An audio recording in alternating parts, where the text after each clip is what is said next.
Hello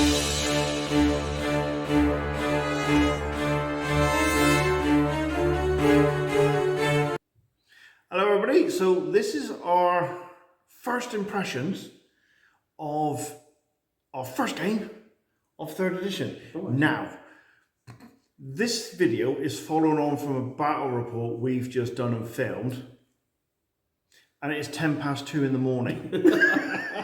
So we sound stupid, that's probably why.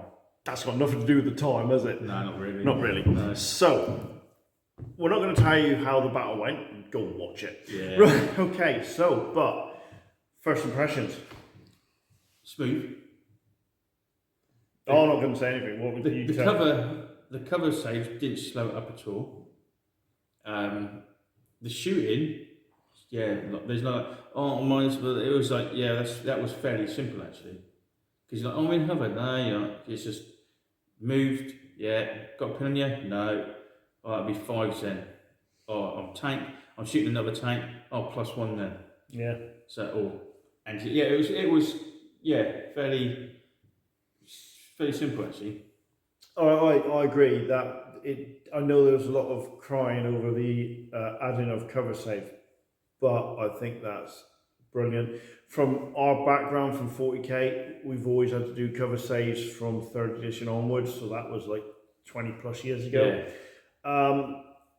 So I would honestly say the cover saves aren't an issue.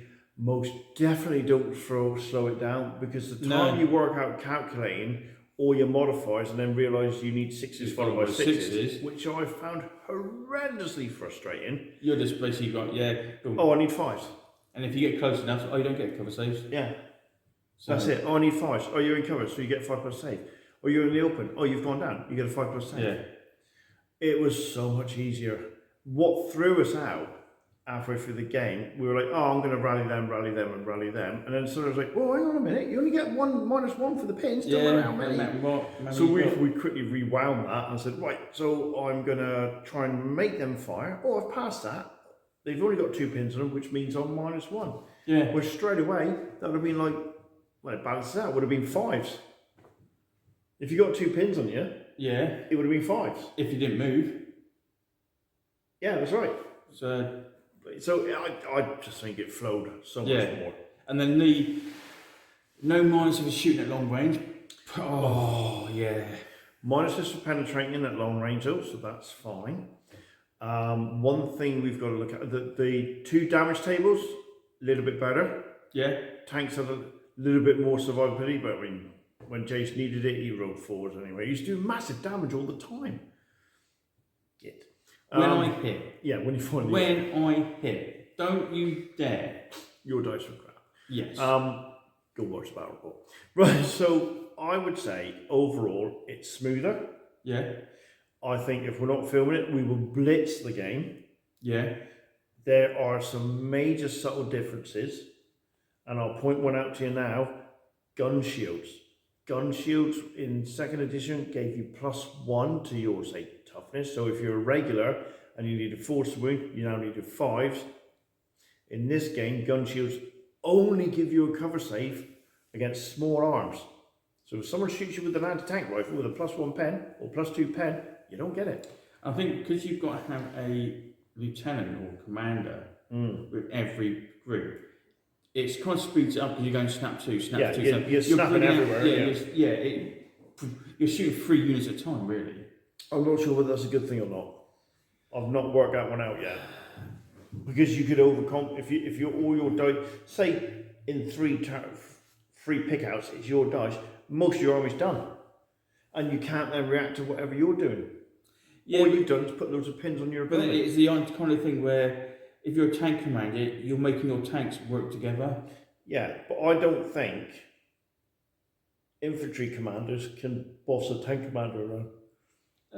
Yeah, because the tanks are there for support. Yeah, I suppose so. Yeah, the infantry guys were like, oi, over there.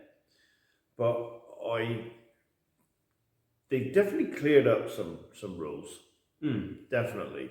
Like now it's like if you're going to keep your man units in the vehicle, they've got to go down. you can buy extra weapons for transport, but those extra weapons can only be fired if they're occupied. Yeah. So that's the Bren thing, because we used to fire that gun, then that gun. We did. So you got extra pins, but now you've got to do it all in one go. No, we didn't. We did it all in one go. We have done. Yeah, we've done both versions, but we always wait it's all in one go. Which is fine. Yeah. Which is what we're But going to do. what we kind of was wondering that is, if you fire all your weapons, so you've got a Bren, you mainly crew shoot the gun, and then you crew shoot the gun on top. You should really, I think, you should take both dice out because they have actually done something. Yeah, So but because they've got to be given a down order. Yeah, but you still give them the down, or you just take it out when you shoot both weapons because they've still done something. It's like you're taking that dice out the bag because they actually doing it. So you're giving a free action, aren't you? And you keep your dice in the bag, so it gives you that potential numerical advantage. Yeah, so I think that's where you should be taking the dice out of the bag. If you shoot that vehicle, if they do something, you shoot that vehicle. It could have been FAQ. Just the new rules are out there. I know there's an errata or something because of the way the printing was done. So it could be I just haven't had a chance to look. The command, the bloke in a vehicle doing the command, that's good. Open top vehicle, giving out orders. Yeah, that makes sense. Yeah. Shouting, move, sort of thing. So you're going to have the old American running around his Jeep going, oi! Yeah, that would look good. That would look quite cool. Shoot Jeep. What was it, the other one? Soft skin vehicles we come across something, didn't we? Transport.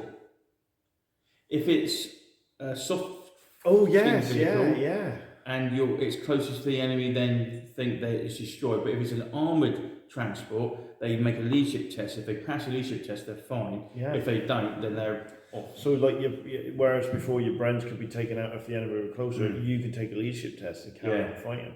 So if you've got low transport in front, you've got a commander behind them. Yeah. Oh, yeah, that's not bad. Yeah. That's not bad. I honestly, it was good. I felt it played smoother and faster than second edition. Yeah. And I think give it a couple of goes and we'll be cracking it on. It's just a couple of the subtle rules. And when you watch the battle report, we've bound to have got stuff wrong. Oh yeah. I need to read up on buildings, and I'm sure there was a rule we weren't 100% sure of your incoming artillery. I think if a building's caught within range, it can get destroyed. Well, it makes sense because it's within the blast. Yeah. Yeah. So there's subtle things we've got to. Oh, I'm sorry. It is 20 past 2. There's subtle things we got to do. But yeah, I mean, I like the way they've done. When you go to buy a vehicle, I mean, it might change when they actually bring the books out. Yes. Where this is like you can add this. It's like the £25, like £26. Sorry, like howitzer, where the howitzer costs 50 points. Then you can buy the gun shield. Then you can buy the anti-tank rounds for it, and the spotter is all separate. So you could keep it really cheap, but you haven't got all those bonuses where you pay for those things now. So if you're in the jungle, why have a gun shield? Yeah, because you're going to get a cover save anyway. Yeah, you'll be in dense terrain. Yeah, so it's things like that was quite good. But yeah, no, that's a good little game. I enjoyed it. Right, so here we go. Artillery barrage against units in buildings. When the barrage arrives, measure the distance between the aiming point and the building itself. If the building is in range, simply roll a dice for each unit in the building as well as other units within range, including all units inside nearby buildings that are themselves within range of the artillery barrage. As normal with HE shots, troops and gun crew hit by heavy howitzer results are allowed no saves. Total the hits inflicted on all units in the same building by all heavy howitzer hit results. And if the total is 10 or more hits before halving for units down, the building collapses as described in the HE.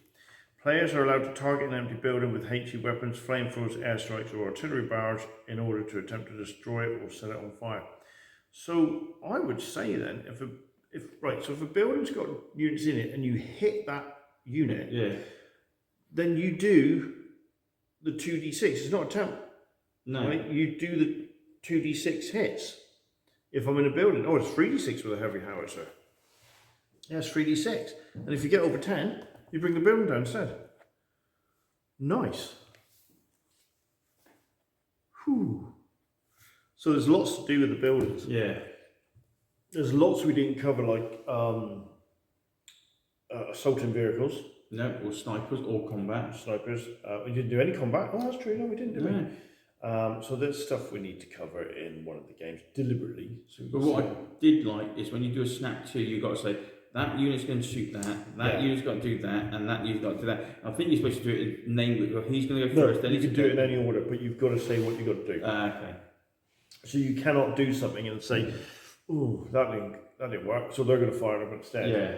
It's literally him going, "You do that, and that's it." And the only one that really confuses, which we keep doing a brain fart about, is a snap 2. It's him doing the snap 2, or is it the vehicle? If he doesn't get out, then he's classed as down. Him. Yeah, so we need to check that out as well. But honestly, all in all, I thought it played out brilliantly. They've just, I'm so glad to see the back of that bloody 6s followed by. And the exceptional hits has gone, oh my God, brilliant. Although the amount of 6s I rolled from my wound, I was a little bit frustrated. Because you could literally go, if you're like a British guy in the back of a open top vehicle, you can go, right, you go over there, you go over there. And he's like, then I'm going to advance, I'm going to get out. And then the next turn, oh, then my vehicle can move. It's a separate unit. So if you can go, you over there, you over there, you over there, I got to go down, the vehicle will move. But yeah, I agree. The one thing I will say is people worried about the cover set. I'll go back to the cover saves. It's going to slow down the game. It doesn't, because you think how many times you've got to re-roll. You need 6s followed by 6s. So you roll that, oh, I've got 3 6s. Then you've got to roll those dice. Okay, you get lucky and you get another 3 6s. Then you've got to roll to wound.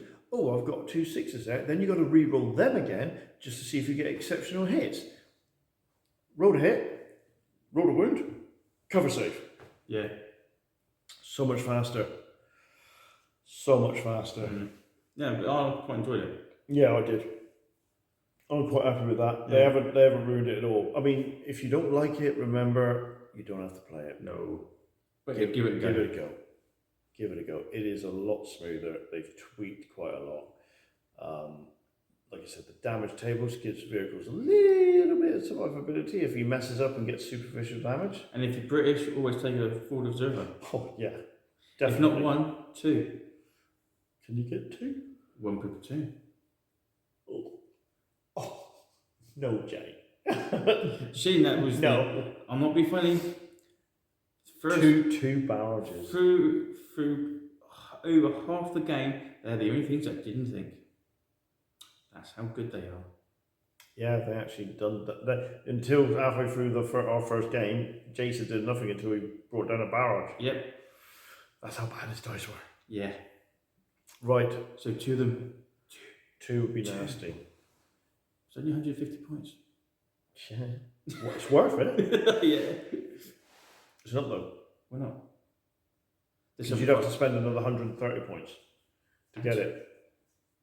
And more men. Yeah. Oh, yeah, ouch. And when you think about a major, oh, I almost took a major. You almost took a major, yeah. Just go, yeah, you guys fire, I think. Yeah, just go fire. But yeah, that was good. That was good. Very good. Well done. And I was worried about all the end platoon commanders there, but that's fine. It just works. Ah, but you did say about they have to be armed as seen kind of thing, didn't they? So if you haven't got a weapon on your platoon commander, default you've got a pistol. So that's why I'm glad I armed mine with submachine guns and rifles. Yeah, well, we're going to do that now. Yeah, definitely. I think that will do. Just a short, quick video. Well, it's 40 minutes after all that. Yeah. So, thanks for watching. Yes, don't forget to go and watch that battle report, because this video will definitely be up before the battle report. Like, subscribe, share, comment. Comment is great. Just give us our algorithms, and we will see you next week. And thank you for watching. Thanks, guys. Yeah, big thumbs up.